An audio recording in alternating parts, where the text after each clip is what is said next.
Hello aspirants, welcome to Odisha IAS academy.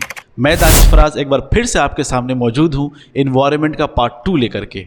और जिसने भी पार्ट 1 नहीं देखा है वो डिस्क्रिप्शन में दिए गए लिंक पे जाकर के क्लिक करें और वहाँ पे जाके आप देख सकते हैं हम लोगों ने अभी तक क्या क्या पढ़ा है। हल्का सा मैं रिकैप करता हूँ। जैसे मैंने आपको ऑलरेडी इन्वायरमेंट का डेफिनेशन बता रखा है, इकोलॉजी क्या है ये भी मैंने बता दिया, और कुछ टर्म्स हमने बात की थी जैसे हैबिटेट, इकोलॉजिकल नीश, पॉपुलेशन से रिलेटेड कुछ हमने बात की थी। हमने लेवल ऑफ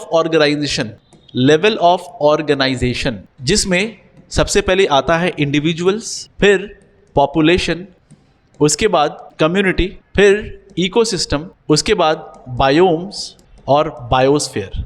ये सारी चीज़ें कुछ हम लोगों ने ऑलरेडी बात कर रखी है और ये पार्ट 1 के लेक्चर में आपको मिल जाएगा। ठीक है, आज हम यहीं से कहानी स्टार्ट करते हैं। जैसे ये तो था हमारा ecotone, edge effect, edge species, जो लास्ट क्लास में यहीं पे हम लोग ख़त्म किए थे। इकोटोन क्या था? एक जोन ऑफ ट्रांजिशन था, जोन ऑफ जंक्शन था, जोन ऑफ टेंशन था, जो दो इकोसिस्टम के बीच में एक स्पीशीज़ रिचनेस पाया जाता है। बहुत ज़्यादा स्पीशीज़ यहाँ पे पाया जाता है। ये हमने बात कर रखा था, इसको इकोटोन कहते हैं। और इस इफ़ेक्ट को बोलते हैं एज इफ़ेक्ट। एज इफ़ेक्ट क्या था कि यहाँ पे जो स्पीशीज़ है और यहाँ पे जो स्पीशीज़ है, ठीक है, इस दोनों का जो कॉम्बिनेशन यहाँ पे मिलेगा आपको, इसको हम बोलेंगे एज इफ़ेक्ट। और यहाँ पे जो स्पीशीज़ डाइवर्सिटीज़ मिलेगी आपको, इसको बोलेंगे हम लोग एज स्पीशीज़। हम आगे चलते हैं। इकोसिस्टम के क्लासिफिकेशन में हम लोगों ने देखा था कि अबायोटिक फैक्टर था और बायोटिक फैक्टर था। अबायोटिक में नॉन लिविंग, बायोटिक में लिविंग। मतलब इकोसिस्टम था क्या? इसी अबायोटिक और बायोटिक के इंटरैक्शन को हम कहते थे इकोसिस्टम। ठीक है, जहाँ पे लाइट है, टेम्परेचर है, ह्यूमिडिटी है, रेनफॉल है, सॉइल है, पीएच फैक्टर है, ये सारा अबायोटिक फैक्टर है। ठीक है, अच्छा फिर देखिए, ये भी चीज़ हम लोगों ने डिस्कशन ऑलरेडी कर रखा था कि इस पॉपुलेशन डेंसिटी में कुछ स्पीशीज़ आते हैं, इमिग्रेशन होता है, आते हैं, प्लस कुछ जाते भी हैं। और ये इमिग्रेशन कब होगा? ऐसे ही इमिग्रेशन नहीं होगा जब तक इस पॉपुलेशन डेंसिटी में हो सकता है रिसोर्सेज की कमी हो जाए। ठीक है, स्पीशीज़ कंपटीशन में पड़ जाए। जब कंपटीशन होगा, रिसोर्सेज कम होगा, तो ये इमिग्रेशन हमको यहाँ पे देखने को मिलेगा। या हम ये भी देखेंगे कि जो भी अबायोटिक फैक्टर है यहाँ पे, मतलब टेम्परेचर है, लाइट है, या जो भी अबायोटिक फैक्टर है, अगर किसी स्पीशीज़ के लिए अनफेवरेबल कंडीशन होता है, तब उस वक्त क्या रिस्पॉन्स किया जाता है, क्या रिस्पॉन्स होता है। ठीक है, जैसे आपको समझाने के लिए मैं एक स्लाइड लेता हूँ। Response to abiotic factor, response to abiotic factor. इस अबायोटिक, जैसे रिस्पॉन्स टू अबायोटिक फैक्टर, इस रिस्पॉन्स टू अबायोटिक फैक्टर का मतलब क्या है? अगर अबायोटिक फैक्टर आपके फेवर में ना हो, एग्जाम्पल के तौर पे अभी हम लोग खड़े हैं समर में, बहुत गर्मी है। ठीक है, जब गर्मी हो रही है तो हमारे लिए क्या हो रहा है? अनफेवरेबल कंडीशन हो रहा है। अब इस अनफेवरेबल कंडीशन में हम क्या क्या कर सकते हैं? जैसे हमने तो एसी ले लिया। ठीक है, इस अनफेवरेबल कंडीशन को फेवरेबल करने के लिए हम ह्यूमन बींग्स क्या करेंगे? एसी ले लेंगे, जिसकी जो कैपेसिटी है उस हिसाब से यूज़ करेंगे। जैसे हम लोग कूलर भी ले सकते हैं, या बहुत ज़्यादा कैपेसिटी है तो चले जाएंगे कश्मीर घूमने के लिए, स्विट्ज़रलैंड घूमने के लिए। ठीक है, ठीक उसी तरीके से इस अबायोटिक फैक्टर जब अनफेवरेबल हो जाता है तो कोई स्पीशीज़ क्या करता है, उस चीज़ को हम लोग समझते हैं। जैसे क्या करेगा? या तो वो माइग्रेशन करेगा। ठीक है, अच्छा अब आप सोचिए कि आप किसी स्टेट में हैं, आपके लिए वो जगह अनफेवरेबल कंडीशन है, या जॉब आपको उस स्टेट में नहीं मिल रहा है, तो आप क्या कीजिएगा? माइग्रेट कीजिएगा, दूसरी जगह जाइएगा। ठीक इसी तरीके से रिसोर्सेज लेने के लिए कुछ स्पीशीज़ माइग्रेशन भी करती हैं। अच्छा, उसके बाद या नहीं तो क्या करेंगे? हम उसी स्टेट में रह करके उस कंडीशन को हम अडेप्ट कर लेंगे। यानी एक और रिस्पॉन्स हो सकता है अडेप्टेशन। जैसे हम ह्यूमन बींग्स क्या करते हैं? अडेप्टेशन कर लेते हैं। ठीक है, कि हम जहाँ पे हैं उसी चीज़ को अडेप्ट कर लेते हैं हम लोग। चलिए, इसके अलावा और आप अबायोटिक फैक्टर पे क्या रिस्पॉन्स ले सकते हैं? एक और रिस्पॉन्स है, इसको हम कहते हैं सस्पेंशन या सस्पेंड। ठीक है, अब सस्पेंड का मतलब क्या हो गया? आप कभी कभी देखे होंगे कि बरसात का मौसम कुछ रहता है या कुछ ठंडे के मौसम में आप देखिएगा कि कुछ फ्रॉग जो है ना वो सिर्फ जैसे बोलते हैं ना बरसाती मेंढक है, बरसाती मेंढक जैसे बरसात में निकलता है फिर छुप जाता है। ठीक है, तो वो कहाँ चला जाता है उसके बाद? फिर हम देखेंगे एक पोलर बेयर होता है। पोलर बेयर होता है, वो क्या करता है? बड़ा लंबे समय तक सो जाता है। ठीक है, तो अपने आप को सस्पेंड कर लेता है। अब इस सस्पेंशन में कुछ टर्म्स है जो आपको समझना बहुत ज़रूरी है। जैसे एक है hibernation, aestivation, diapause, spore formation, dormancy. ठीक है, ये कुछ टर्म्स हम लोग अभी समझेंगे। सस्पेंशन, अच्छा अभी फिलहाल समझिए कि माइग्रेशन हुआ, सस्पेंड किया गया। सस्पेंड क्या कर रहे हैं? एक एग्जांपल हम आपको पहले समझा देते हैं। इस हाइबरनेशन का मतलब क्या हुआ? इस हाइबरनेशन को हम कह सकते हैं विंटर स्लीप। ठीक है, और इस एस्टिवेशन को हम कहते हैं समर स्लीप। अगर आपके लिए विंटर अनफेवरेबल है तो आप अपने आप को हाइबरनेट कर लीजिएगा, आप छुपा लीजिएगा अपने आप को। कैसे छुपाइएगा? एग्जाम्पल के तौर पे जैसे पोलर बेयर क्या करता है? वो एकदम सो जाता है लंबे समय तक। सोने से क्या होता है? सो के क्या करता है? जो मेटाबॉलिक एक्टिविटी है वो कम कर लेता है। ठीक है, अपना हार्ट रेट स्लो कर लेता है। मेटाबॉलिक एक्टिविटी कम होगा, एनर्जी कम से कम लॉस होगा। जितना ज़्यादा मेटाबॉलिक एक्टिविटी होगा एनर्जी ज़्यादा से ज़्यादा होगा। अच्छा, अब ये मेटाबॉलिक एक्टिविटी हो सकता है कि आप में से बहुतों को नहीं पता हो। कोई आर्ट्स बैकग्राउंड के होंगे, कोई कॉमर्स बैकग्राउंड के होंगे। सिंपल भाषा में अगर इसको बोलूं कि मेटाबॉलिक एक्टिविटी क्या है, मेटाबॉलिज्म जो है वो दो पार्ट में बांटा जाता है। एक है कैटाबॉलिक, एक है एनाबॉलिक। एनाबॉलिक में बनता है, कैटाबॉलिक में टूटता है। तो कैटाबॉलिक में क्या है? हम लोग क्या करेंगे? कंपाउंड को तोड़ेंगे और उससे जो एनर्जी प्रोड्यूस होगा, एनाबॉलिक क्या करेगा? वो एनर्जी प्रोड्यूस करेगा। मतलब ये जो मेटाबॉलिक जो हम बोलते हैं ना मेटाबॉलिज्म या मेटाबॉलिक एक्टिविटी, ये हमारे बॉडी में सब्सटेंस को तोड़ करके एनर्जी प्रोड्यूस करवाता है, जिससे हम लोग हरकत करते हैं। ठीक है, तो ये मेटाबॉलिक एक्टिविटी स्लो कर देंगे हम लोग, उसको बोलते हैं विंटर स्लीप। ठीक है, ठीक वही चीज़ अगर समर में होता है तो उसको कहेंगे हम लोग एस्टिवेशन। चलिए इसके बारे में हम बात करेंगे। तो हमने क्या देखा कि अबायोटिक फैक्टर जब आपके लिए अनफेवरेबल हो, यहाँ पे हम क्या बात करें, हम ध्यान से समझिएगा इसको बच्चों। ये है अनफेवरेबल कंडीशन। जब अनफेवरेबल कंडीशन होगा तो आप माइग्रेशन कीजिएगा, आप सस्पेंड हो जाइएगा, सस्पेंशन कीजिएगा, आप अडेप्टेशन कीजिएगा। अच्छा, इसके बाद भी आप अगर अनफेवरेबल कंडीशन है आपके लिए तो एक ही तरीका है, आप ऊपर चले जाइए, मतलब एक्सटिंक्शन। इसके बाद कौन सा तरीका है? एक्सटिंक्शन। ये नेचुरल प्रोसेस है। ठीक है, बड़ा ही आसान कॉन्सेप्ट है। जब अबायोटिक फैक्टर आपके लिए अनफेवरेबल हो, अबायोटिक फैक्टर लाइट, टेम्परेचर वगैरह, ये सब अनफेवरेबल कंडीशन जब हो जाए तब आप या तो माइग्रेशन कीजिएगा। आप देखिए माइग्रेशन को बेस्ट एग्जांपल है Siberian crane, Colorado national park में आता है। क्या करने के लिए आता है? वहाँ पे एक्सट्रीम विंटर है। ठीक है, अब यहाँ पे रिसोर्स यहाँ पे मिलेगा और थोड़ा सा फेवरेबल कंडीशन होगा साइबेरियन क्रेन के लिए। यहाँ पे एग्जाम्पल क्या है? यहाँ पे एग्जाम्पल एक है साइबेरियन क्रेन, इसको हम कहेंगे माइग्रेशन। अच्छा, सस्पेंशन के बारे में अगर हम बात करें तो हाइबरनेशन का मैंने अभी आपको बताया। इसका एग्जाम्पल आप ले लीजिए पोलर बेयर। इवन कुछ रोडेंट्स भी ऐसे करते हैं, बैट भी करता है, बैट वगैरह भी करता है यहाँ पे। ठीक है, तो हाइबरनेशन का मतलब होता है विंटर स्लीप। जब विंटर आपके लिए अनफेवरेबल होगा तब आप अपना मेटाबॉलिक एक्टिविटी कम कर लीजिएगा।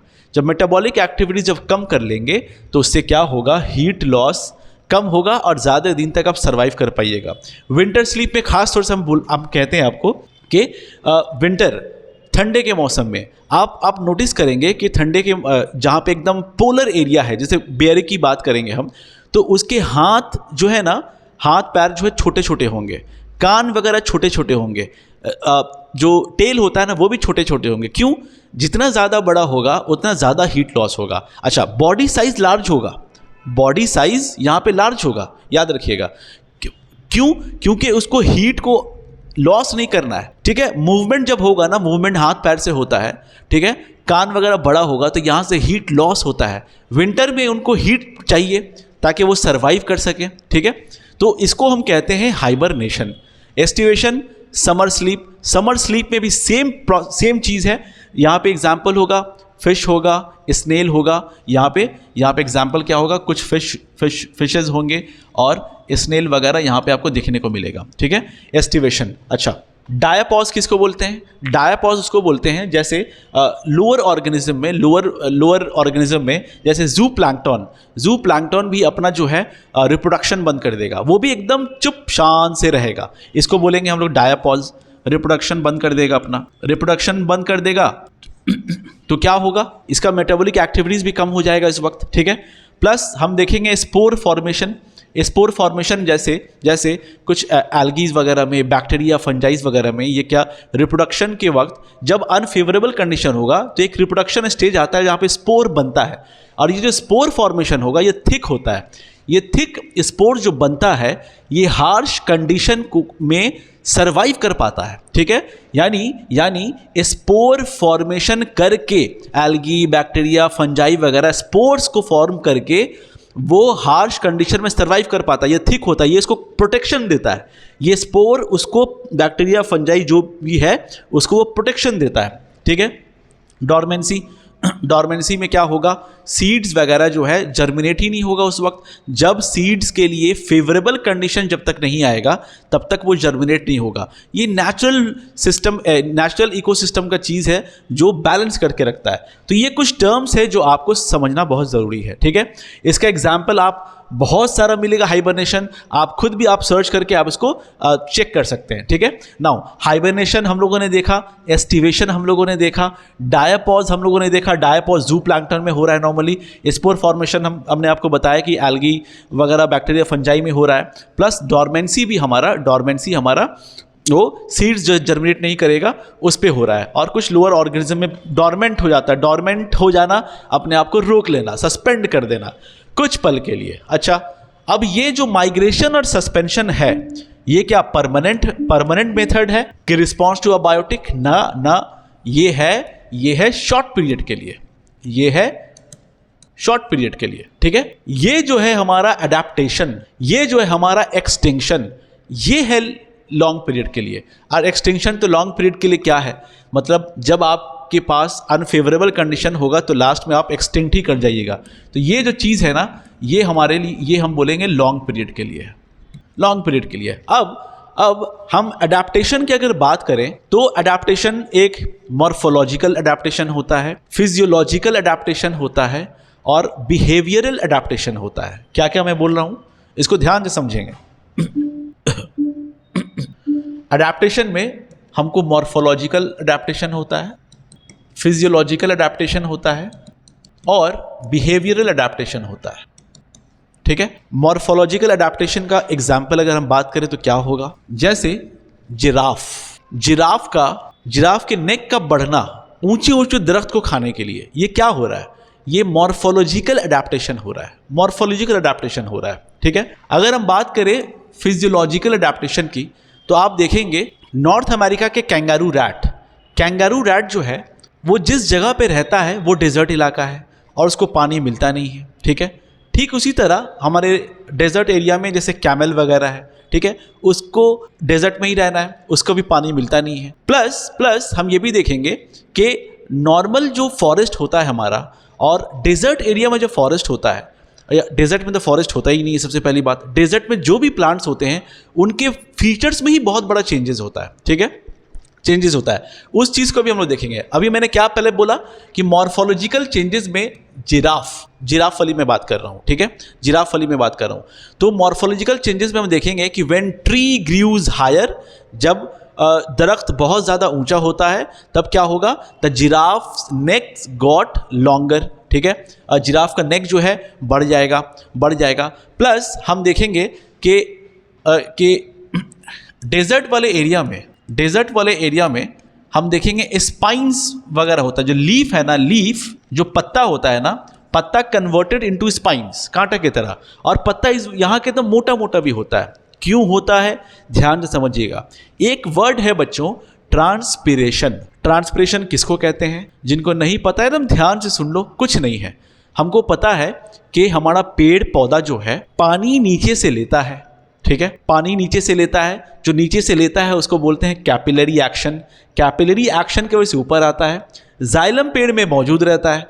जाइलम क्या करता है, वाटर एंड मिनरल्स को वो पहुंचाता है, प्लस फ्लोएम भी रहता है इसमें, और फ्लोएम क्या करता है, फूड वगैरह को पूरे जगह ब्रांचेस में फैलाता है, ठीक है। अच्छा, अब ये जो पानी है, ये जो वाटर जो आता है, तो जो एक्सेस वाटर होता है, एक्सेस वाटर वो बाहर फेंका जाता है, ठीक है। क्या बोल रहा हूं मैं, एक्सेस वाटर को निकाला जाता है। तो वो कहां से निकलता है, वो पत्ता से निकलता है। पत्ता में क्या होता है, एक पोर्स होता है जिसको हम कहते हैं स्टोमेटा, ठीक है। एक पोर्स होता है जिसको हम कहते हैं स्टोमेटा। अब ध्यान से समझिएगा इस चीज को। मैं किसकी बात कर रहा हूं, मैं बात कर रहा हूं अभी मॉर्फोलॉजिकल की। मॉर्फोलॉजिकल में मैं डेजर्ट की बात कर रहा हूं। डेजर्ट में जो प्लांट्स होता है, जैसे जैसे ओपुंशिया ले लीजिए, ओपुंशिया ले लीजिए आप, ठीक है, कैक्टस वगैरह ले लीजिए, ठीक है। इसके जो पत्ता होता है ना, वो नॉर्मल पत्ता ऐसा नहीं होता है, ठीक है। इस पत्ते में क्या होता है, इसमें छोटा छोटा स्पोर्स होता है, स्पोर्स होता है जो खुलता है और बंद होता है। इसको कहते हैं हम लोग स्टोमेटा, स्टोमेटा, ठीक है। अब इस स्टोमेटा से एक्सेस वाटर निकाला जाता है, लॉस होता है, मतलब the loss of excess water from the leaves is called transpiration, transpiration, ठीक है। अच्छा, ये पत्ता आपको कहाँ मिलेगा, रेगिस्तान में ऐसा पत्ता नहीं मिलेगा आपको, ठीक है। ये नॉर्मल जगह में मिलेगा जहाँ पे ट्रॉपिकल एवरग्रीन फॉरेस्ट वगैरह है, ट्रॉपिकल डेसिजुअस फॉरेस्ट भी है वहाँ पर भी ऐसा पत्ता मिलेगा। ट्रॉपिकल डेसिजुअस के बारे में आराम से कभी बात करेंगे कि क्या होता है वहाँ पे, ठीक है। तो आप देखेंगे कि ये पत्ता जो है ना, ये कांटा की शक्ल में ले लेता है, एक स्पाइन की शक्ल में लेता है, थोड़ा थिक भी होता है। तो इससे क्या होगा, देखिए यहाँ पे ये जो पत्ता जिस एरिया में है वहाँ तो पानी अवेलेबल है, लेकिन डेजर्ट वाले एरिया में पानी अवेलेबल नहीं होता है। तो ये क्या करता है, ये अपने आप को अडेप्टेशन करता है, अडेप्ट करता है उस सिचुएशन को हैंडल करता है। कैसे, to reduce the transpiration, to reduce the loss of water, ठीक है। तो ये अपने आप को थिक कर लेता है, स्पाइन्स की तरह थिक क्यूटिकल बन जाता है, ठीक है, थिक क्यूटिकल हो जाता है, स्पाइन्स की तरह बन जाता है। इससे क्या होगा, to reduce the loss of water. याद रखिएगा इस चीज को, to reduce the loss of water. यही आपके लिए एमसीक्यू है, ठीक है। ये क्या है, ये है मॉर्फोलॉजिकल अडेप्टेशंस। अच्छा, और अगर एग्जांपल ले हम मॉर्फोलॉजिकल अडेप्टेशन में, आप समझेंगे कि mammals from the colder climate या कोल्डर रीजन, जो मैमल्स होंगे जो कोल्डर रीजन के वाले होंगे, उनके जो पैर हाथ होंगे ना, वो छोटे छोटे होंगे। जो मैं अभी कुछ देर पहले भी बोल के गया था, मैं पैर हाथ छोटे छोटे होंगे, प्लस कान वगैरह छोटे छोटे होंगे।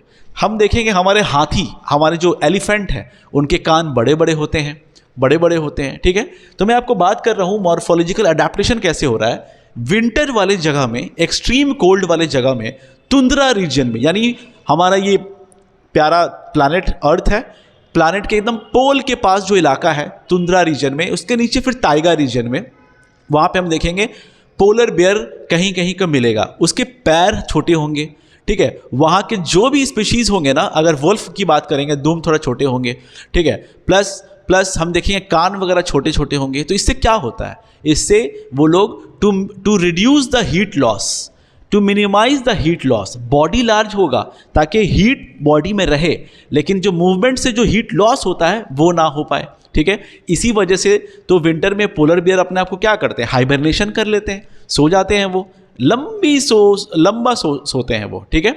खैर, तो मॉर्फोलॉजिकल अडेप्टेशन क्या हुआ कि बेयर, नॉर्मल जो बेयर है ट्रॉपिकल रीजन का बेयर और पोलर बियर में यही फर्क है, ठीक है, कि उनके कान और ये सब जो छोटे छोटे होंगे और हमारे यहाँ पे उसके कंपैरिजन में थोड़े से बड़े मिलेंगे आपको, ठीक है। तो याद रखिएगा, क्यों एक एमसीक्यू बस, टू मिनिमाइज हीट लॉस।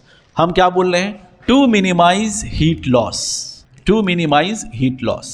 अच्छा, ये है आपको एग्जाम्पल मॉर्फोलॉजिकल अडेप्टेशन का। अब हम अगर आपसे कहें अच्छा, और एक चीज़, ये जो है ना, ये जो मैं बोला हूँ कि छोटे कान और ये छोटे छोटे हाथ पैर, लिम्स वगैरह खास तौर छोटे होंगे, तो क्या होगा, टू मिनिमाइज हीट लॉस। ये इसको कहते हैं एलेंस रूल, इसको कहते हैं हम लोग एलेंस रूल, इसको कहते हैं हम लोग एलेंस रूल।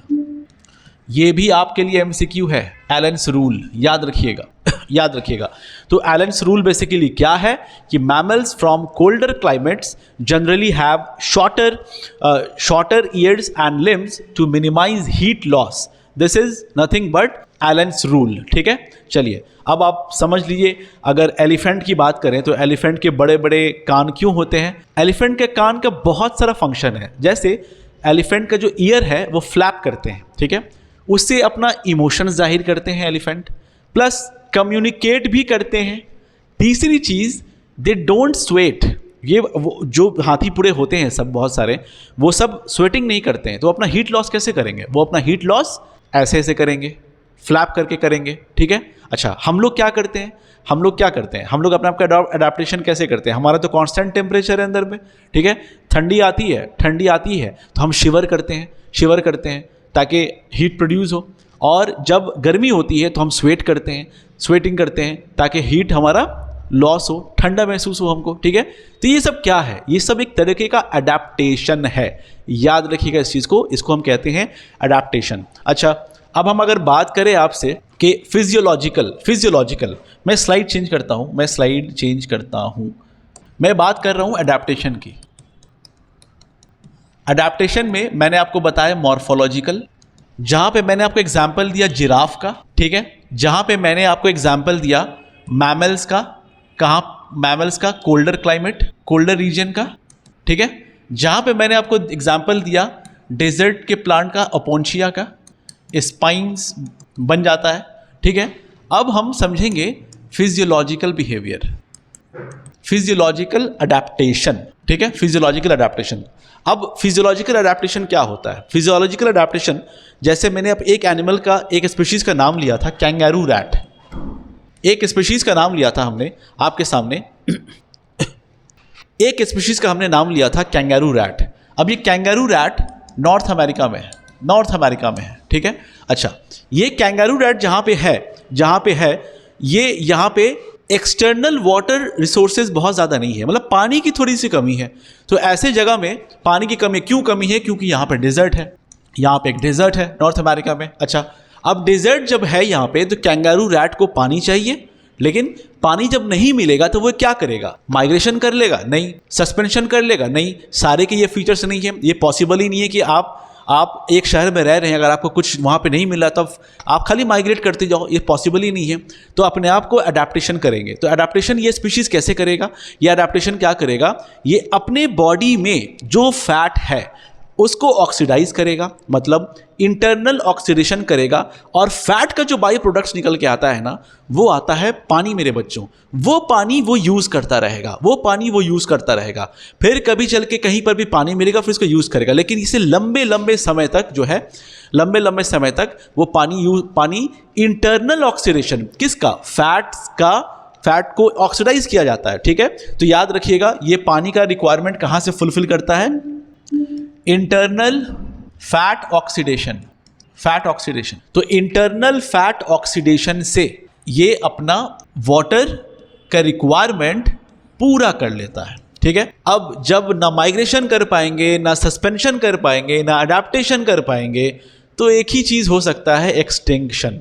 ठीक है, एक्सटिंक्शन। अब एक्सटिंक्शन में मतलब समझिए आप खत्म होने को हैं, यही समझ लीजिए। ठीक है, चलिए, ये तो था फिजियोलॉजिकल। अच्छा, फिजियोलॉजिकल में एक और चीज़ समझेंगे कि जैसे यहाँ पे जो यूरिन करते हैं, फिजियोलॉजिकल में एक और चीज़ समझिए, जो एनिमल्स यूरिन करते हैं, ये यूरिन को अपने क्या करेंगे? कॉन्सेंट्रेट कर लेंगे, गाढ़ा बना लेंगे, ताकि हमको पता है कि यूरिन क्या है, इसमें पानी ज़्यादा है, तो यूरिन से भी पानी लॉस ना हो। ठीक है, तो अपने यूरिन को ये क्या करेंगे? कंसंट्रेट कर लेंगे ताकि minimum volume of water is used. याद रखिएगा। So these are the examples of the physiological. Camel भी जो डेजर्ट में रहता है वो भी एक एडेप्टेशन ही करता है, वो भी पानी उस अपने हम्प्स में जो है इंटरनल ऑक्सीडेशन से वो उसको मिलता है, ठीक है। तो ये सारा जो एग्जाम्पल है ना, ये फिजियोलॉजिकल एडेप्टेशन का एक एग्जाम्पल है। अच्छा, अब हम बात करेंगे बिहेवियरल एडेप्टेशन क्या है, कि जब स्ट्रेसफुल बिहेवियरल एडेप्टेशन क्या है कि एनिमल्स माइग्रेटिंग टेम्पररीली, ठीक है, to a less stressful habitat, ठीक है। तो वो क्या करेंगे, ये सिंपल सा चीज़ है कि माइग्रेट करके हम आ जाएंगे। माइग्रेट करना भी क्या मतलब, हम अगर किसी जगह पे हैं तो वहाँ से हम निकल करके अब उसी के बगल वाले कुछ इलाके में जहाँ पे लेस स्ट्रेसफुल है वहाँ पे हम रहना शुरू कर देंगे, ठीक है। तो ये कुछ एग्जाम्पल्स है आपको, जहाँ पे सबसे इंपॉर्टेंट याद रखिएगा मॉर्फोलॉजिकल वाला और फिजियोलॉजिकल वाला। तो 3 तरीके का एडेप्टेशन होता है, मॉर्फोलॉजिकल एडेप्टेशन, फिजियोलॉजिकल एडेप्टेशन और एक एडेप्टेशन है जो है बिहेवियरल एडेप्टेशन। आई होप ये चीज़ आपको क्लियर हुआ होगा। बड़ा आसान सा कॉन्सेप्ट है, कुछ नहीं है। ये पढ़ा रहे आपको क्या, हम response to the abiotic factor, जहाँ पे हम लोगों ने बहुत सारा टर्म्स हम लोगों ने देखा। एक बार सिर्फ आपको हम दिखा देते हैं कि क्या हम लोगों ने देख रखा अभी तक, ठीक है। ये देखिए, छोटा करके दिखाया हूं। Response to abiotic factor, migration, suspend, adaptation, extinction. Migration में साइबेरियन क्रेन का केओलादो नेशनल पार्क में आना, ठीक है, ये बेस्ट एग्जांपल है, ठीक है। प्लस सस्पेंशन में hibernation, aestivation, diapause, spore formation, dormancy वगैरह सीड्स वगैरह में हो रहा है, ठीक है। प्लस अडेप्टेशन में मॉर्फोलॉजिकल, फिजियोलॉजिकल, बिहेवियरल, ये सारी चीज़ें बड़ा इंपॉर्टेंट है, टर्म्स है, आप बस समझते रहिएगा और कुछ नहीं है, ठीक है। जिसमें डॉग का स्वेट करना, टंग से हीट लॉस करना, एलिफेंट का ईयर को फ्लैप करना, याद रखिएगा। विंटर वाले जगह में जो पोलर बियर वगैरह सब है वो अपने आप को हाइबरनेट भी करता है, प्लस साथ में मॉर्फोलॉजिकल चेंजेस भी उसके अंदर देखा जाता है ताकि हीट लॉस कम से कम हो। ये सारी बातें याद रखिएगा। आइए हम लोग नेक्स्ट टॉपिक की तरफ बढ़ते हैं। नेक्स्ट टॉपिक में हम देखेंगे क्या, यही मैं आपको बता रहा था अभी, responses to the abiotic factors, migration, suspension, adaptation, extinction. चलिए, अच्छा, हम लोग पढ़ रहे थे इकोसिस्टम में बायोटिक के साथ इंटरैक्शन हम लोग देख रहे थे, ठीक है, अब हम देखेंगे ये इकोसिस्टम का फंक्शन क्या फंक्शन है, ठीक है। तो इकोसिस्टम का फंक्शंस की अगर हम बात करें तो हम देखेंगे हमको मिलता है एनर्जी फ्लो, पहला फंक्शन, न्यूट्रिएंट साइक्लिंग, दूसरा फंक्शन, इकोलॉजिकल सक्सेशन, तीसरा फंक्शन, होमियोस्टेसिस, चौथा फंक्शन। आइए एक एक करके पूरे फंक्शंस को हम लोग समझने की कोशिश करते हैं और इससे एमसीक्यू पैटर्न कैसा निकल के आ सकता है आपके यूपीएससी में, आपके ओपीएससी में, आपके बीपीएससी में और आपके डब्ल्यूबीसीएस में, जो अपकमिंग एग्जाम एकदम यहाँ पे नज़दीक में है, ठीक है। चलिए, तो सबसे पहले हम बात करेंगे अभी एनर्जी फ्लो के बारे में। तो एनर्जी फ्लो बच्चों क्या है, कुछ नहीं है, बहुत आसान सा चीज़ है कि the flow of energy through living organisms in an environment. क्या बोला मैं, एनर्जी का फ्लो होना किसके जरिए, लिविंग ऑर्गेनिज्म के जरिए। अगर स्टेटमेंट कभी दे दे कि the flow of energy through living and non living organisms, non livings in an environment is known as energy flow, तो आंसर होगा ना मुन्ने ना। यहाँ पे क्या होगा, यहाँ पे सिर्फ लिविंग ऑर्गेनिज्म से होगा, ठीक है। प्लस जो भी लिविंग ऑर्गेनिजम्स है हम लोग जानते हैं कि वो डिवाइड किया गया है, प्रोड्यूसर्स है या तो वो कंज्यूमर्स है, ठीक है, प्रोड्यूसर्स है या तो वो कंज्यूमर है। अब कंज्यूमर में भी हमने आपसे ऑलरेडी बात किया था, क्या क्या है, एक बार फिर से हल्का से रिकैप कर देते हैं। जैसे अगर हम बात करें कि हम जानते हैं कि हमारे पास प्रोड्यूसर है, हमारे पास कंज्यूमर है, तो कंज्यूमर मतलब दोज हु कंज्यूम, खाते हैं, फीड करते हैं, ठीक है, फीड करते हैं। जिसमें कैसे क्या क्या कंज्यूमर है हमारे पास देखेंगे, हम हर्बीवोरस हैं, हम कार्निवोरस हैं, हम ओमनीवोरस हैं। जिनको नहीं पता है क्लास 6, 7, 8 में आप पढ़े होंगे, बस एनसीईआरटी खोलिएगा, कहीं पर भी मिल जाएगा आपको, ठीक है। हर्बीवोरस जो घास फूस खाते हो, ठीक है। कार्निवोरस जो फ्लैश खाते हो, मीट खाते हो, ठीक है। ओमनीवोरस जो दोनों खाते हो, यानी ये भी खाते हो और ये भी खाते हो। अच्छा, ये तो खाने वाला हिसाब इस पे है। अच्छा, प्लस हम देखेंगे डिकम्पोजर्स भी कुछ होते हैं, डिकम्पोजर्स भी कुछ होते हैं। डिकम्पोजर का भी रोल है यहाँ पे, ठीक है। डिकम्पोजर मतलब जो डेड हो जाता है, जैसे प्लांट एंड एनिमल्स जो डेड हो जाता है उसको डीके करने का काम जो होता है डिकम्पोजर्स का होता है, डिकम्पोजर्स का होता है, ठीक है। उसमें कौन आते हैं? उसमें डेट्रिटिवोरस, डेट्रिटिवोरस, डेट्रिटिवोर्स होते हैं, जैसे अर्थवॉर्म, अर्थवॉर्म। अच्छा, डिकम्पोजर्स में सैप्रोट्रॉप्स भी होते हैं, बल्कि इसी का पार्ट है एक तरीके का, सैप्रोट्रॉप्स भी होते हैं। मतलब इसमें फंजाई वगैरह हो गया, फंजाई, बैक्टीरिया, ये सब क्या करते हैं? ये सब डिकम्पोज करते हैं, डेड डीके सब डिकम्पोज करते हैं। दीज आर द डिकम्पोजर्स, ठीक है। अच्छा, ओमनीवोरस, ये तो खाने के एतबार से है। अगर आपसे मैं पूछ दूं कि वीवीपोरस किसको कहते हैं और ओवीपोरस किसको कहते हैं, तो इसका आंसर आप कमेंट्स में जरूर बताइएगा। ये आपके लिए मैं छोड़ता हूं, किसका मैं यहां पे लिख दे रहा हूं, वीवीपोरस और ओवीपोरस।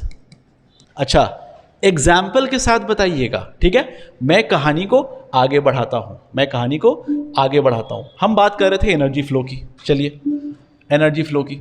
अच्छा, तो एनर्जी फ्लो, अब इसको हम ज्यादा अच्छा से समझाएंगे डायग्राम दिखा करके आपको, डायग्राम दिखा करके। हम ये देख लीजिए, इसको अच्छे से देखिए आप। एनर्जी कहां से मिल रहा है? Energy, ultimate source of energy हमारा सन है, सन। फोटोसिंथेसिस होता है। फोटोसिंथेसिस क्या है बाबू? कुछ नहीं है, सनलाइट लेंगे, वाटर लेंगे, एटमॉस्फेयर से कार्बन डाइऑक्साइड लेंगे, पत्ते में मौजूद क्लोरोफिल लेंगे, रिएक्शन करेंगे और कार्बोहाइड्रेट बनाएंगे, साथ ही साथ हम लोग ऑक्सीजन भी प्रोड्यूस करेंगे। यही तो है फोटोसिंथेसिस। एनर्जी भी, कार्बोहाइड्रेट इंस्टेंट एनर्जी देता है, याद रखिएगा। सबसे ज्यादा एनर्जी फैट देता है, लेकिन अगर क्वेश्चन पूछा जाएगा इंस्टेंट एनर्जी कौन देता है, तो उसका आंसर होगा कार्बोहाइड्रेट, याद रखिएगा। लेकिन सबसे ज्यादा एनर्जी कौन देता है? तो वो देता है फैट। Instant energy carbohydrate. ये एमसीक्यू है, ये फक्की लेते चलिए, ठीक है। चलिए अब आइए ग्रास। ग्रास है हमारा प्रोड्यूसर, ठीक है। पूरी एनर्जी यहां पे है। अच्छा, इसको खाने वाला है ग्रास हॉपर, ठीक है। जब ग्रास हॉपर खाएगा तो ये कहलाएगा प्राइमरी कंज्यूमर, ठीक है। अब ये ग्रास हॉपर जो घास फूस खा रहा है, ये हर्बीवोरस है, हर्बीवोरस है, ठीक है। अच्छा, इसकी एनर्जी इसमें जाएगी, ठीक है। एनर्जी फ्लो प्लस इस प्लांट में जो भी न्यूट्रिएंट होगा वो भी तो फ्लो हो रहा है, ठीक है। इस ग्रास हॉपर को ये बर्ड खाएगा, ठीक है। सेकेंडरी कंज्यूमर, इस बर्ड को ये फॉक्स खा लेगा। Tertiary consumer. अच्छा, अब ये फॉक्स खा लिया, ये फॉक्स खा लिया, ये फॉक्स खुद मर गया, खुद मर गया तो वो बन गया ये डेड ऑर्गेनिक मैटर, ठीक है। इसको डिकम्पोज करेगा बैक्टीरिया एंड फंजाई। अगर हम आपसे क्वेश्चन पूछे कि डिकम्पोजर कौन कौन होता है और आपको हम ऑप्शन दें कि भैया बैक्टीरिया, वायरस, फंजाई, जी हाँ, ये क्वेश्चन यूपीएससी ने पूछा था कि कौन कौन डिकम्पोजर है। बैक्टीरिया है, वायरस है, फंजाई है। ऑप्शंस थोड़ा देर पॉज करके सोच के आंसर दे करके, अभी मैं आंसर खुद ही बता दूंगा आपको। सिर्फ और सिर्फ बैक्टीरिया होता है और फंजाई होता है, वायरस डिकम्पोजर्स नहीं होता है। जिनको वायरस के बारे में नहीं पता है वो जनरल साइंस के क्लास में आप वायरस समझ लीजिएगा। वायरस नॉर्मल समझिए, बाहर में इनएक्टिव रहता है, वो नॉन लिविंग बिहेव करता है। जैसे ही बॉडी के अंदर घुसता है तब वो लिविंग की तरह बिहेव करता है, ठीक है। लेकिन यहाँ पे याद रखने की चीज़ क्या है कि बैक्टीरिया और फंजाई ही डिकम्पोजर्स है, ठीक है। अच्छा, ये डिकम्पोज कर दिए, डिकम्पोज करने के बाद फर्दर उसको अर्थवॉर्म, डेट्रीवोरस उसको खा पी रहे हैं, ठीक है। डिकम्पोज कर दिए, अर्थवॉर्म उसको खा रहे हैं, इस डिकम्पोज मैटर्स को खा रहे हैं, इसको कहते हैं डेट्रीवोर्स। अभी हमने बात किया डेट्रीवोर्स। इस अर्थवॉर्म को स्पैरो खा रहे हैं, ठीक है, स्पैरो। अब ये हो गया प्रीडेटर्स, याद रखिएगा, ये शिकार कर रहा है इसका, ये प्रीडेटर, ये हो गया प्रे। इस टर्म्स को याद रखिएगा, स्पैरो। अच्छा, स्पैरो का डेथ स्पैरो भी डेथ करेगा, इसका भी डिकम्पोज होगा। अब स्पैरो के बॉडी में जो भी न्यूट्रिएंट्स वगैरह कुछ होगा तो हो सकता है इस डिकम्पोजिंग से वापस से कुछ प्रोड्यूसर्स वगैरह निकले, ठीक है, प्रोड्यूसर्स निकले और प्रोड्यूसर्स से फिर ये साइकिल एक चलता रहेगा। तो ये क्या है, ये क्या है? ये एक तरीके का एनर्जी फ्लो सिस्टम है जो इकोसिस्टम दे के जा रहा है हमको। वापस से हम स्लाइड में चलते हैं, अब ट्रॉफिक लेवल इंटरैक्शन, ठीक है। अब इसको समझिएगा, the representation of energy flow in an ecosystem. ये एनर्जी फ्लो का जो रिप्रेजेंटेशन करेंगे हम, इसको हर लेवल को हम बोलेंगे ट्रॉफिक लेवल, और ये एक फंक्शन है इकोसिस्टम का। मतलब जो भी ऑर्गेनिजम्स है ट्रॉफिक लेवल पे, ट्रॉफिक लेवल का मतलब क्या हो गया, फिर से देख लीजिए, ये एक ट्रॉफिक लेवल है, ये एक ट्रॉफिक लेवल है, ये एक ट्रॉफिक लेवल है, ये एक ट्रॉफिक लेवल है, हर एक ट्रॉफिक लेवल है। याद रखिएगा इस चीज को, ठीक है। अच्छा, अब कॉन्सेप्ट क्या है यहाँ पे कि जो ट्रॉफिक लेवल का इंटरैक्शन, ठीक है, ग्रास ऊपर का प्रोड्यूसर के साथ खाना, इंटरैक्शन। प्रोड्यूसर क्या है यहाँ पे, ठीक है, प्रोड्यूसर खा रहा है किसको, प्रोड्यूसर प्राइमरी कंज्यूमर किसको खा रहा है, प्रोड्यूसर को। ये इंटरैक्शन ही तो है। ग्रास होपर को फिर कोई और खा रहा है, ये इंटरैक्शन ही तो है। तो इस इंटरैक्शन के बेस पे हमारे पास 3 कॉन्सेप्ट निकल के आता है। एक है फूड चेन, दूसरा है फूड वेब, तीसरा है इकोलॉजिकल पिरामिड्स। आइए हम इस चीज़ को समझने की कोशिश करते हैं कि फूड चेन क्या होता है, फूड वेब क्या होता है, इकोलॉजिकल पिरामिड्स क्या होता है, ठीक है। फूड चेन, अब ये फूड चेन क्या है? जो मैं अभी आपको बता रहा हूं कि एनर्जी फ्लो हो रहा है, ये ट्रांसफर जो हो रहा है, ये पास ऑन जो हो रहा है, यही तो फूड चेन है। ये इसको खा रहा है, ये इसको खा रहा है, ये इसको खा रहा है, ये क्या है? ये फूड चेन ही तो है, ठीक है। अच्छा, अब food chain consist of the sun, energy, producers, घास फूस, कंज्यूमर्स, खाने वाला, डिकम्पोजर्स, डेड डीके को तोड़ने वाला, डिकम्पोज करने वाला। ये फूड चेन का हिस्सा है जो मैं अभी डायग्राम में बताया हूं। तो फूड चेन क्या करता है? ट्रांसफर ऑफ फूड एनर्जी कहां से? फ्रॉम ग्रीन प्लांट से बच्चों, यानी प्रोड्यूसर्स। कैसे? Via a series of organisms, ठीक है, with repeated eating and being eaten. मतलब खुद खाएगा, खुद खाया भी जाएगा, खुद खाएगा, खुद खाया भी जाएगा। ये इकोसिस्टम बैलेंस करके चलती है बच्चों। कुछ कर नहीं सकता। आप कह सकते हैं कि भाई नेचर क्रूएल है, एक दूसरे को मार रहा है, लेकिन कुछ कर नहीं सकते हैं। अगर वो एक दूसरे को नहीं मारेगा तो इकोसिस्टम, हम और आप रह ही नहीं पाएंगे इस दुनिया के अंदर, इस प्लानट के अंदर सर्वाइव ही नहीं कर पाएंगे, ठीक है। चलिए एक एग्जाम्पल वैसा ही है कि भैया ग्रास है, उसको ग्रास होपर खाया, ग्रास होपर को फ्रॉग खाया, फ्रॉग को स्नेक खाया, और स्नेक को हॉक एंड ईगल खाया। तो कितना कंज्यूमर बन गया हमारा? 1 2 3 4 क्वार्टरनरी कंज्यूमर तक यहाँ पे आपको फूड चेन मिलता है, फूड चेन मिलता है, ठीक है। अच्छा, हर लेवल पे जो खा रहे हैं ना, उसको वही देख रहे हो क्या बोल रहे हैं, इच न्यूट्रिशनल लेवल। हर जो लेवल में खाया जा रहा है ना फूड चेन में, वही तो है ट्रॉफिक लेवल, उसी को ट्रॉफिक लेवल है। अब इसमें क्या है? प्रोड्यूसर्स शुरुआत करता है, producers at the beginning of the food chain. Food chain का शुरुआत कहाँ से होता है? प्रोड्यूसर्स से।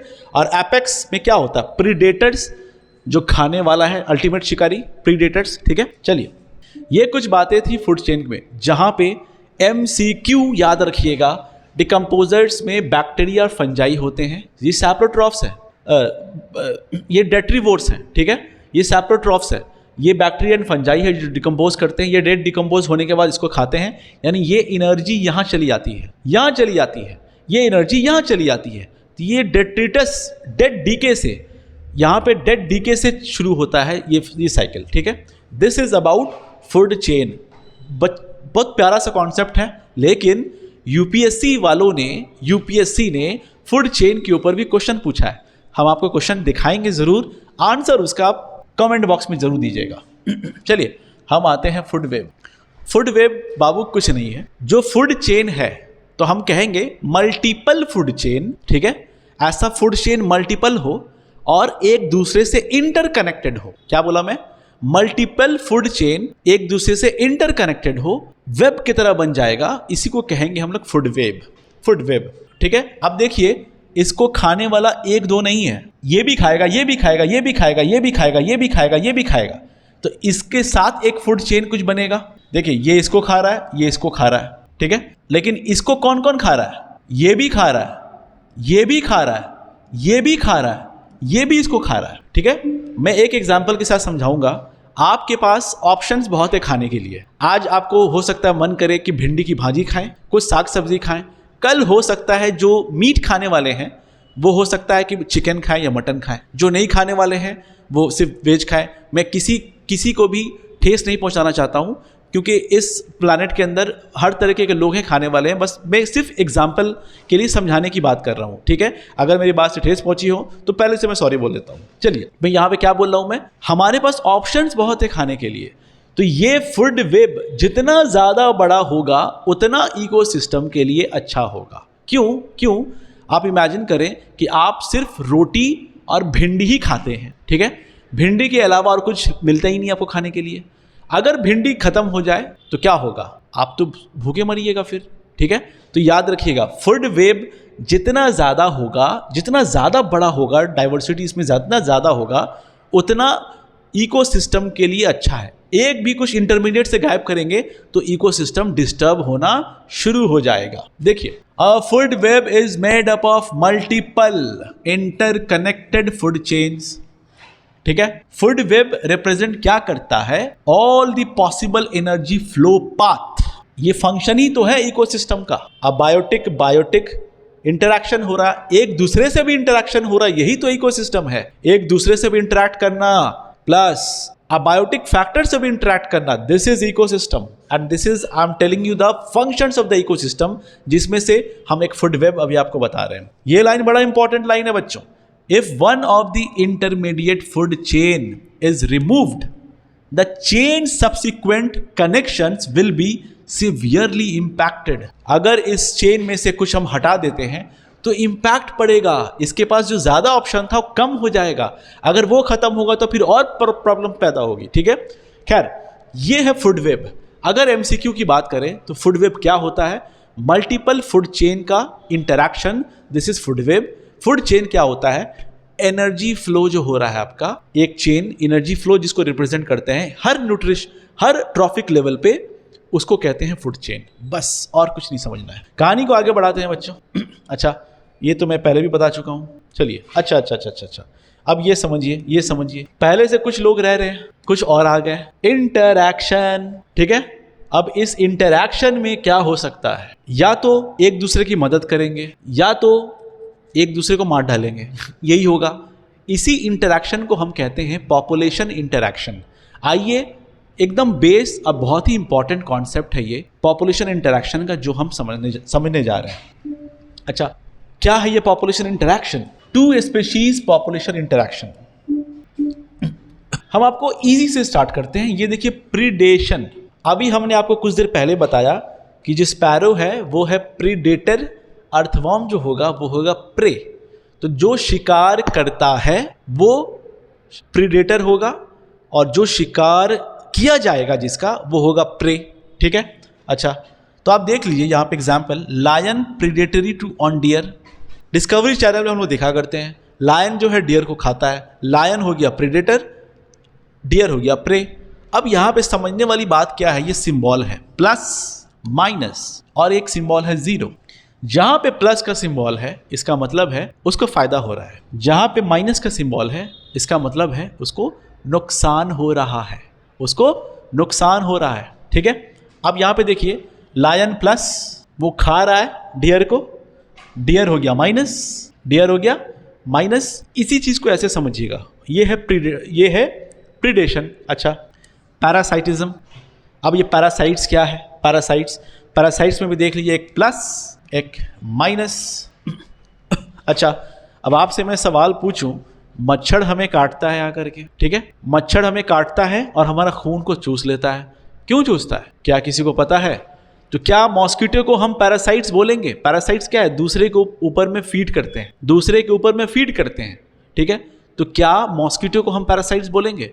बिल्कुल भी नहीं। समझिएगा इस चीज को। मॉस्किटो जो आके हमें काटता है, काटती है, याद रखिएगा, काटता नहीं है, काटती है। एनोफिलस मॉस्किटो, ये प्यारी सी जो मॉस्किटो है ना एनोफिलस, ये हमें आके काटती है। क्यों काटती है?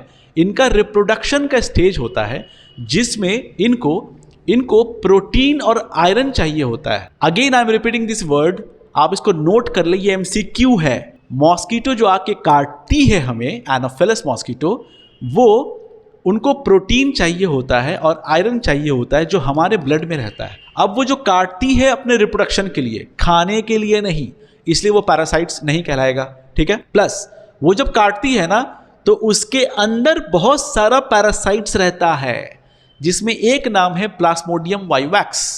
प्लाज्मोडियम फल्करम भी है, बहुत सारा नाम है, इसमें एक एग्जांपल समझाने के लिए। अब वो प्लाज्मोडियम वाइवैक्स जब हमारे अंदर छोड़ते हैं तो वो फिर हमारे अंदर में आकर के उसका डेवलपमेंट होता है और वो फीड करते हैं हमारे बॉडी के अंदर, ठीक है। इसको बोलते हैं पैरासाइट्स, इसको बोलते हैं पैरासाइट्स। तो पैरासाइट्स में क्या होगा? एक को फायदा जो फीड कर रहे हैं, लेकिन हमारे अंदर अगर प्लाज्मोडियम वाइवैक्स रहेगा तो वो तो बेचारा खा पी के मस्त मौला है, लेकिन हमको बीमार करके जाएगा ना भाई। हमको तो बहुत कुछ हो सकता है, हमको डेंगू हो जाएगा, हमको मलेरिया हो जाएगा, ठीक है, बहुत सारा कुछ हो जाएगा। एनीवेज, ये है पैरासिटिज्म जिसमें एक को फायदा होता है और एक को नुकसान होता है। यहाँ पे कुछ एग्जांपल्स दिया हुआ, आप पॉज करके इसको पढ़ लीजिएगा और समझने की कोशिश कीजिएगा, जैसे मैं आपको बताऊंगा, और ये आपके लिए होमवर्क रहेगा खासतौर से। चलिए, कंपटीशन। कंपटीशन दो तरीके का होता है, एक होता है इंटर कंपटीशन, एक होता है इंट्रा कंपटीशन। हम लोग फेस्ट वगैरह कॉलेज में करते हैं तो क्या बोलते हैं? इंटर कॉलेज और इंट्रा कॉलेज। तो इंट्रा हो गया आपस में, इंटर हो गया एक दूसरे से। तो आपस में जब कंपटीशन करेंगे या एक दूसरे से कंपटीशन करेंगे तो पता क्या चला कि दो टाइप का कंपटीशन होता है। दोनों कंपटीशन में दोनों को नुकसान पहुंचता है याद रखिएगा इस चीज को, ये देख लीजिए, दोनों को नुकसान एक दूसरे को खाना खाने में हम लग जाएंगे। अगर सेम स्पीशीज रहेंगे, खाना पड़ा हुआ है तो हम भी खाएंगे, वो भी टूट पड़ेगा, इसमें लड़ाई होगी, ना वो भरपेट खा पाएगा ना हम भरपेट खा पाएंगे, ठीक है। तो इसमें क्या होगा? इस कंपटीशन में क्या होगा? हमको भी थोड़ा मिला, नुकसान हुआ हमको, उसको भी थोड़ा मिला, उसको भी नुकसान हुआ, ठीक है। तो इसको हम कहते हैं कंपटीशन। देख लीजिए, birds compete with squirrel for nuts and seeds. अच्छा, कॉमेंसलिज्म, यहां से जीरो स्टार्ट होता है बच्चों। जीरो मतलब अनअफेक्टेड, कोई असर नहीं पड़ेगा, और एक को फायदा जरूर होगा। सकर फिश ऑन शार्क, इसका मैं डायग्राम लेके नहीं आया हूं, लेकिन आप समझिए, बड़ी मछली है, उसके साथ में कुछ छोटी मछली सकर फिश जो उसके बॉडी में वहां पे आकर के जो खाती है, ठीक है। तो इतनी बड़ी मछली के अगर बॉडी से कुछ खा रही है ना तो उसको कोई प्रॉब्लम नहीं होगा, उसको कोई रिमेन्स अनअफेक्टेड। यानी यहाँ पे शार्क जो है ना, शार्क वो जीरो है, और जो सकर फिश है उसको तो बाबू खाना मिल रहा है ना, इसलिए ये प्लस है। तो याद रखिएगा, कॉमेंसलिज्म का मतलब एक को फायदा, दूसरे को अनअफेक्टेड। याद रखिएगा, इसको कॉमेंसलिज्म बोलते हैं। अच्छा, म्यूचुअलिज्म, इसको हम ऐसे भी कहते हैं सिम्बायोटिक रिलेशन, एक दूसरे को हेल्प करना। हम भी आपको हेल्प कर रहे हैं पढ़ा करके, आप भी खुद पढ़ करके हेल्प कीजिए ताकि आपका एग्जाम निकले और हमें बहुत बहुत खुशी हो। क्या होगा इसमें? जब तक म्यूचुअलिज्म नहीं होगा ना तब तक मामला आगे बढ़ेगा ही नहीं। ये भी यहाँ पे यही पे टीचर स्टूडेंट का रिश्ता म्यूचुअलिज्म पे चलता है, अकेला पे नहीं चलता है, याद रखिएगा। खैर, म्यूचुअलिज्म में दोनों का फायदा होता है, दोनों का फायदा होता है। ये आपके लिए MCQ है, मैं कुछ और एग्जांपल दूंगा। क्रोकोडाइल एंड बर्ड में म्यूचुअलिज्म कैसा होता है, किस तरीके से होता है, कैसे क्रोकोडाइल और बर्ड एक दूसरे को म्यूचुअलिज्म होगा? इसका आंसर तो पक्का के पक्का एकदम जरूर नीचे दीजिएगा। मैं आपको दूसरा एग्जांपल से बताता हूं। लाइकेन का नाम सुने होंगे आप लोग, अच्छा, कोरल का नाम सुने होंगे आप लोग। कोरल के साथ ज़ूज़ैंथेला, मैं इसका एग्जांपल देता हूं अभी आपको। ये ज़ूज़ैंथेला क्या है? ये एक एल्गी है। कोरल भी क्या है? एक ऑर्गेनिज्म है, यानी एक स्पीशीज है, जीता जागता स्पीशीज है। पॉलिप्स कहते हैं उसको। अच्छा, पॉलिप्स क्या करता है ना, वो कैल्शियम कार्बोनेट सिक्रेट करता है, ठीक है। तो सिक्रेट करने के लिए उसको भी तो एनर्जी चाहिए, उसको तो खाना चाहिए भाई, ठीक है। तो वो खाना कहाँ से लेगा? वो खाना लेगा इससे, ज़ूज़ैंथेला से, एल्गी से। यानी कोरल में देखेंगे पॉलिप्स और एल्गी एक साथ रहते हैं, ये एक दूसरे का फायदा समझिएगा। कोरल, ठीक है, यानी जो पॉलिप्स है, जो ऑर्गेनिज्म है पॉलिप्स, वो और ज़ूज़ैंथेला एक साथ रहते हैं, ठीक है। पॉलिप्स जो है यानी कोरल जो है वो एल्गी यानी ज़ूज़ैंथेला से खाना लेता है, ठीक है, और एल्गी को फोटोसिंथेसिस करना रहता है, तो वो उसके प्रोटेक्शन में रहता है, वो उसके प्रोटेक्शन में रहता है। तो देखिए इसको शेल्टर मिल रहा है, उसको खाना मिल रहा है, एक दूसरे को फायदा दे रहा है। ये क्लासिक एग्जाम्पल है म्यूचुअलिज्म का। लाइकेन यूपीएससी पूछ चुका है, एल्गी और फंजाई। अब ये आपके लिए, आप कमेंट बॉक्स में बताएं जा करके कि एल्गी और फंजाई एक दूसरे का सिम्बायोटिक रिलेशन कैसे बनाता है, ये ज़रूर से ज़रूर बताएंगे, ठीक है, मैं वेट करूँगा। चलिए खैर, ये कुछ क्लासिक एग्जाम्पल था, जैसे लाइकेन हो गया और वहाँ पे कोरल के साथ ज़ूज़ैंथेला का हो गया, लाइकेन में हमारा एल्गी और फंजाई वाला सिम्बायोटिक रिलेशन हो गया। अच्छा, एमेंसेलिज्म, एक स्पीशीज नुकसान में होगा, दूसरा रिमेन्स अनअफेक्टेड। इसका आप एग्जाम्पल समझिए, एक ट्रीज है बड़ी, ठीक है, और एक दरख्त है बहुत बड़ा, और उसके नीचे में एक श्रब्स है, छोटा दरख्त है। तो ये छोटा दरख्त जो है ना, ये छोटा दरख्त को सनलाइट नहीं मिल रहा है, किसके वजह से? इस ट्री की वजह से। तो ये जो छोटा दरख्त को नुकसान हो रहा है। तो अगर हम बात करें यहाँ पे, इस चीज़ को हम समझाने के लिए बात करें, ये बड़ा ट्री है और इसके नीचे छोटा सा दरख्त है, श्रब्स वगैरह है, इसको भी उठना है लेकिन वो उठ नहीं पा रहा। क्यों? क्योंकि ये घेर के रखे हुआ है, ठीक है। अच्छा, अब देखेंगे सनलाइट यहाँ पहुँच नहीं रहा है, ये उठ नहीं रहा है। तो ये उठ नहीं रहा है, इसका मतलब ये नुकसान में है, माइनस। इसको कुछ इफेक्ट पड़ा इसके नुकसान में? कुछ नहीं पड़ा, ठीक है। तो ये हो जाएगा आपको जीरो, अनअफेक्टेड। ये एक एग्जाम्पल है आपको अमेंसेलिज्म का। ये अभी आपके लिए है, चूहा बिल्ली खाता है, लेकिन अब बताइए कि ये चूहा बिल्ली कैसे, कुछ आपको दिमाग में रखना पड़ेगा, कुछ बड़ा ट्रिकी है, ठीक है। Cat and rat is an example of, बहुत जगह एमसीक्यू पूछा गया है। अमेंसेलिज्म ये कैसे है, बताइएगा जरूर, ये बड़ा ट्रिकी क्वेश्चन है। Cat and rat, crocodile and bird, ये दो खाली खास तौर से आपके लिए है। चलिए स्लाइड को हम आगे बढ़ाते हैं। इकोलॉजिकल पिरामिड्स, अच्छा ये बहुत इंपॉर्टेंट है। इकोलॉजिकल पिरामिड्स क्या है, इसको हम ऐसे समझते हैं, ये है हमारा पिरामिड्स, ठीक है। अब पिरामिड्स में ये जो प्रोड्यूसर है, हर्बीवोरस है, कुछ कंज्यूमर्स है, कार्निवोरस सब जो है, ये सब क्या है, ये किसके अंदर आ रहा है? ये पिरामिड्स के अंदर आ रहा है। तो पिरामिड्स हमको क्या बताता है? ये एक ग्राफिकल रिप्रेजेंटेशन है, किसका? Between different living species at different trophic level मतलब डिफरेंट स्पीशीज। ये हर्बीवोरस डिफरेंट, ये प्राइमरी कार्निवोरस डिफरेंट, ये सेकेंडरी कार्निवोरस डिफरेंट। तो क्या बता रहा है ये पिरामिड? ये लिंक बता रहा है, इकोलॉजिकल पिरामिड्स। अच्छा, इसको किसने इंट्रोड्यूस किया? ये नाम लिखा हुआ है, पॉज करके नोट कर लीजिएगा, देख लीजिएगा इसको, ठीक है। अच्छा, हम देख लेते हैं कि क्या है बेसिकली। इकोलॉजिकल पिरामिड्स को हम 3 कैटेगरीज में समझते हैं और पढ़ते हैं, और क्लास 10 से आप लोग इसको पढ़ते हुए आए हैं। फिर से यूपीएससी में और जो भी कॉम्पिटिटिव एग्जाम में ये क्वेश्चन पूछा जाता है। Pyramid of numbers, pyramid of biomass, pyramid of energy productivity. अच्छा, क्या है ये पिरामिड ऑफ नंबर्स? देखिए, ये है पिरामिड ऑफ नंबर्स। ये क्या बताता है? ये बताता है कि टोटल नंबर ऑफ इंडिविजुअल्स कितना है, क्वांटिटी क्या है इसका, टोटल नंबर ऑफ इंडिविजुअल्स। हम देखेंगे घास फूस बहुत ज्यादा है, उसको जो खाने वाला है उससे पॉपुलेशन कम है, इसको जो खाने वाला है उसकी पॉपुलेशन कम है, ठीक है। देख लीजिएगा, depending upon the size the pyramid of numbers में नॉट ऑलवेज बी अपराइट। इसको मैं अभी समझाता हूं, अभी फिलहाल समझिए। पिरामिड ऑफ नंबर क्या बताता है कि कितनी तादाद है, टोटल नंबर ऑफ इंडिविजुअल्स इस ट्रॉफिक लेवल पे कितना है उस पर्टिकुलर फूड चेन में। समझ में आई बात? क्या बोला मैं?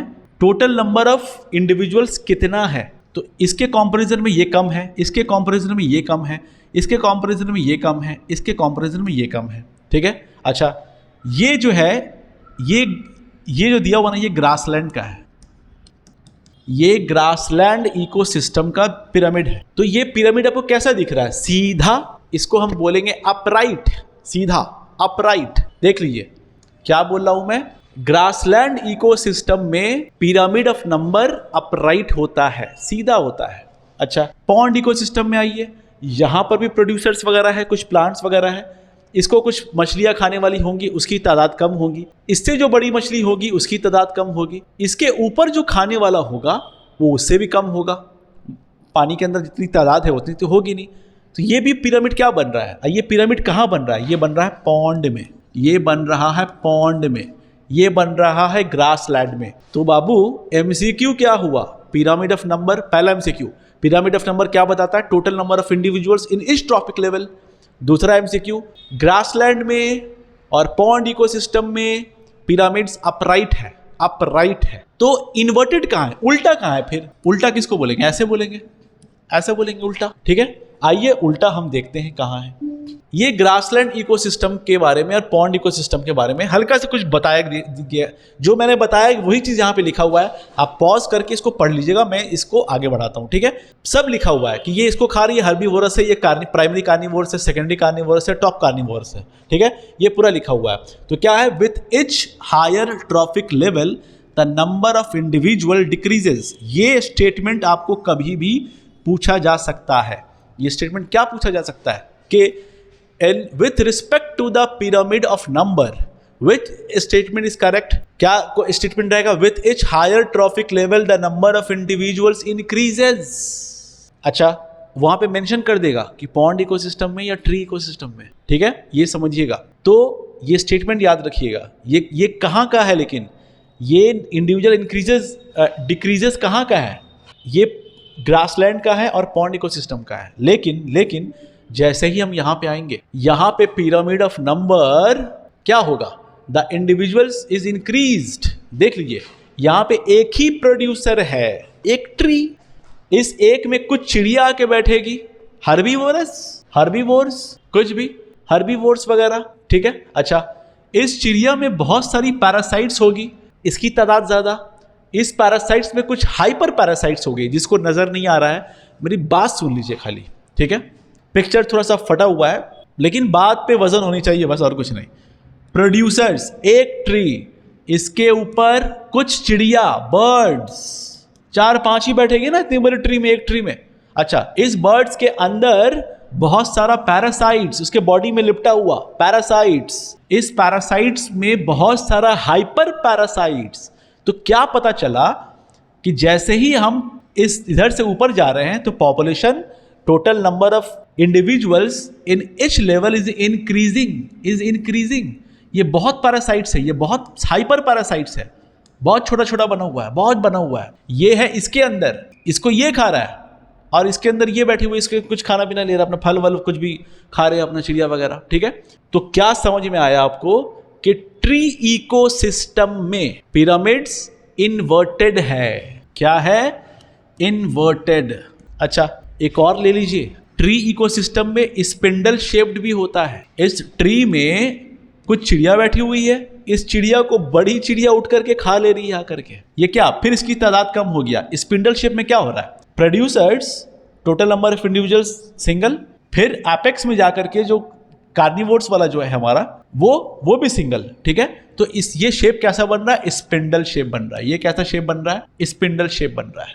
ठीक है बाबू, पिरामिड ऑफ नंबर से एमसीक्यू क्या हुआ? ग्रासलैंड इकोसिस्टम में और पॉन्ड इकोसिस्टम में नंबर ऑफ इंडिविजुअल्स डिक्रीजेस, लेकिन ट्री इकोसिस्टम में pyramid of numbers of individuals increases. Tree ecosystem, inverted ecosystem, spindle shaped ecosystem. Grassland और पॉन्ड इकोसिस्टम में अपराइट इकोसिस्टम। क्लियर? डन। चलिए, ये पिरामिड ऑफ नंबर था।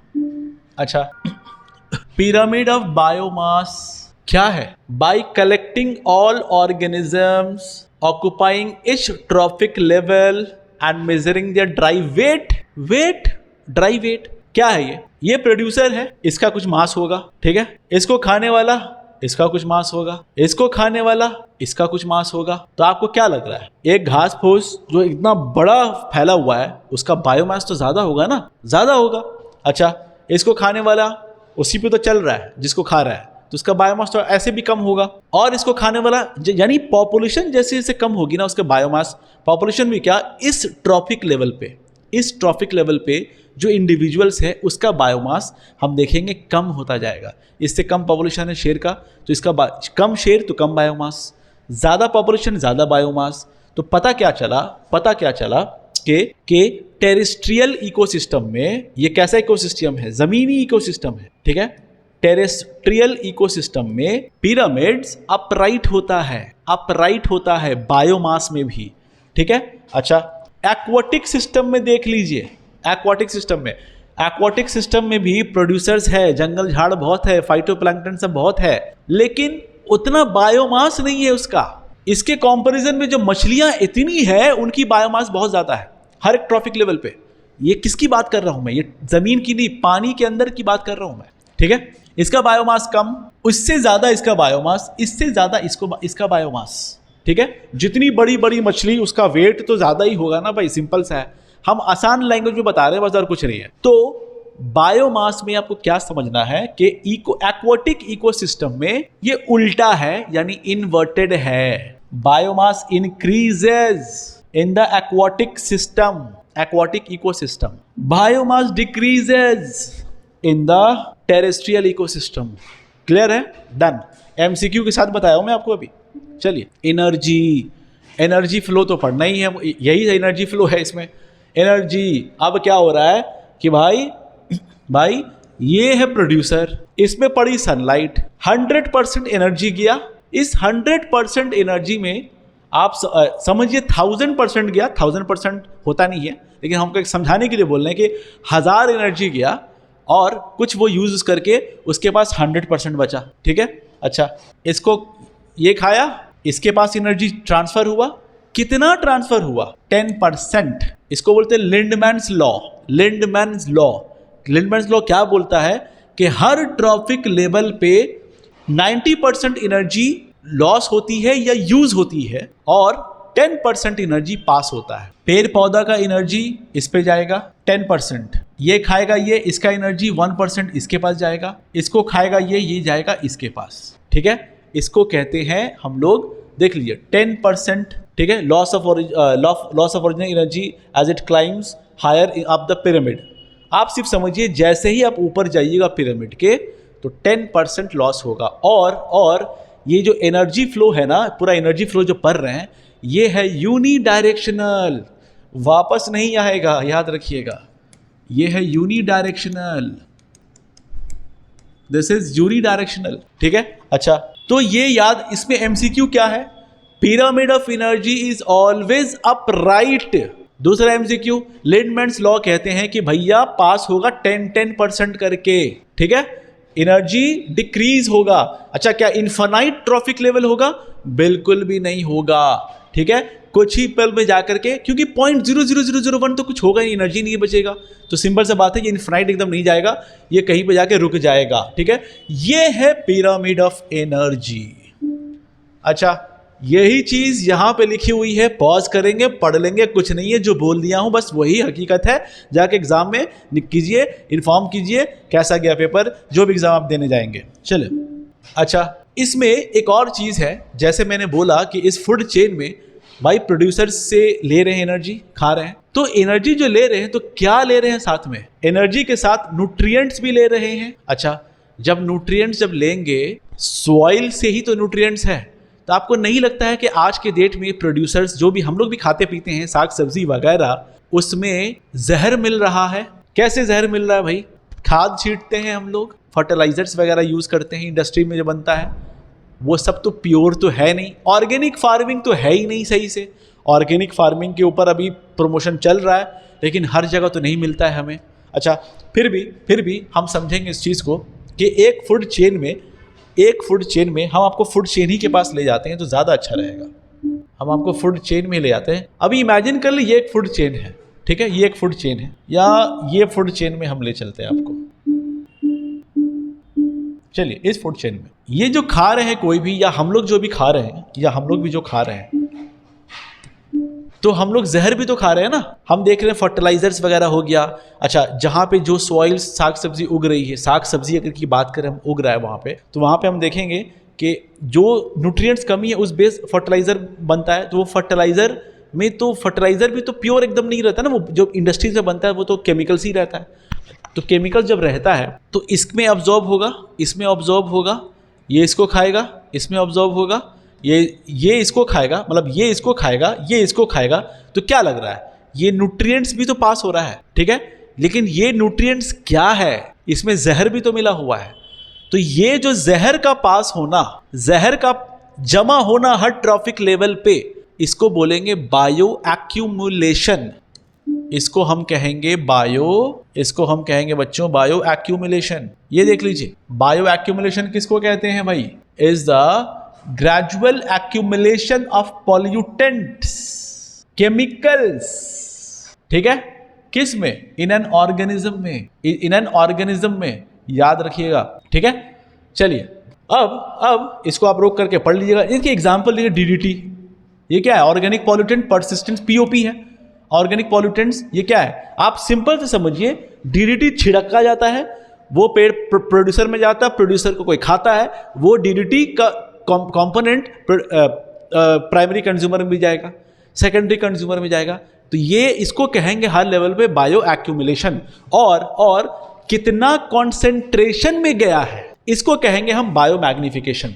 क्या बोला मैं, एक जहर, एक डीडीटी, ठीक है, ये देख लीजिए, bio magnification refers to progressive bio accumulation, यानी इंक्रीज इन कॉन्सेंट्रेशन, किस कॉन्सेंट्रेशन में गया है हर ट्रॉफिक लेवल पे with the passage of time, इसको हम कहेंगे बायो मैग्निफिकेशन। बायो एक्यूमुलेशन क्या है, जहर का जमा होना, कितना जमा होना कॉन्सेंट्रेशन से, इसको बोलेंगे बायो मैग्निफिकेशन, ठीक है, ठीक है।